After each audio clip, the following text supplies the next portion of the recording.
بسم اللہ الرحمن الرحیم۔ السلام علیکم محترم ناظرین و سامعین، ڈاکٹر یاسمین طارق کی طرف سے خوش آمدید۔ آپ دیکھ رہے ہیں نالج چراغ۔ آج کا عنوان ہے دھوکہ دینے والے شخص کو سب سے زیادہ بے چین کر دینے والا عمل، دھوکہ دینے والے کی بے چینی کا راز۔ کیا آپ جانتے ہیں دھوکہ دینے والے شخص کو سب سے زیادہ کس چیز سے بے چینی ہوتی ہے؟ دوستو، زندگی میں کبھی نہ کبھی ہم سب کو کوئی ایسا شخص ضرور ملتا ہے جو ہمیں دھوکہ دیتا ہے، لیکن کیا آپ جانتے ہیں کہ ایسے شخص کو سب سے زیادہ کس چیز سے بے چینی ہوتی ہے؟ وہ ہے خاموشی۔ جب آپ شور نہیں مچاتے، اپنی صفائی نہیں دیتے، بلکہ خاموشی سے آگے بڑھ جاتے ہیں، تو وہ شخص اندر ہی اندر گھٹنے لگتا ہے۔ قرآن پاک میں اللہ تعالیٰ فرماتا ہے، ترجمہ سورۃ مزمل آیت نمبر 10، ان کی باتوں پر صبر کرو اور انہیں خوبصورتی سے چھوڑ دو۔ سبحان اللہ، اتنی خوبصورت بات ہے۔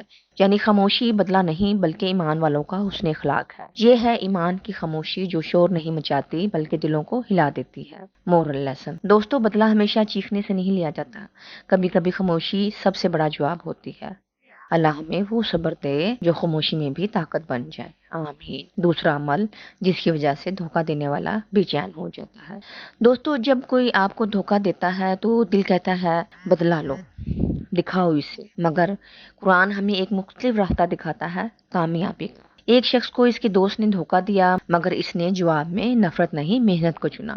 وقت گزرا، وہ کامیاب ہو گیا، اب وہی دوست اس کی کامیابی دیکھ کر جلنے لگا۔ اللہ تعالیٰ قرآن پاک میں فرماتے ہیں، سورۃ نحل آیت نمبر 128، ترجمہ کنز الایمان، اللہ ان کے ساتھ ہے جو تقوی اختیار کرتے ہیں اور نیک عمل کرتے ہیں۔ Moral lesson. یاد رکھو، تمہاری کامیابی تمہارے دشمن کے لیے سب سے بڑی سزا ہے، اس لیے لڑائی نہیں، ترقی کرو اور اللہ تعالیٰ پر بھروسہ رکھو، وہ تمہیں ضرور سرخرو کرے گا، انشاءاللہ، آمین۔ اور اگر دل اب بھی زخمی ہے تو اگلا قدم صرف بہادروں کے لیے ہے، یعنی تیسرا عمل معافی۔ جی، آج کے موضوع کا تیسرا عمل معافی میں جیت۔ دوستو، دھوکہ دینے والے کو بدلہ دینے سے نہیں بلکہ معاف کرنے سے زیادہ بے چینی ہوتی ہے، کیونکہ معاف کرنا کمزوری نہیں طاقت ہے۔ ایک عورت کو اس کی قریبی سہیلی نے دھوکہ دیا، دل ٹوٹا، آنکھوں سے آنسو بہے، مگر اس نے دل میں کہا، یا اللہ میں اسے تیرے لیے معاف کرتی ہوں۔ وقت گزرا، وہ عورت سکون میں آ گئی، جبکہ دھوکہ دینے والی اندر سے جلنے لگی۔ قرآن پاک میں اللہ تعالیٰ فرماتے ہیں، سورۃ شورى آیت نمبر 40، جو معاف کرے اور اصلاح کرے اس کا اجر اللہ کے ذمہ ہے۔ تفسیر و حدیث۔ جس نے اپنے بھائی کا جرم معاف کیا، قیامت کے دن اعلان ہوگا،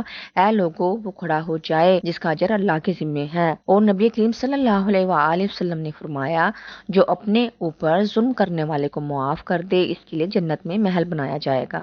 سبحان اللہ۔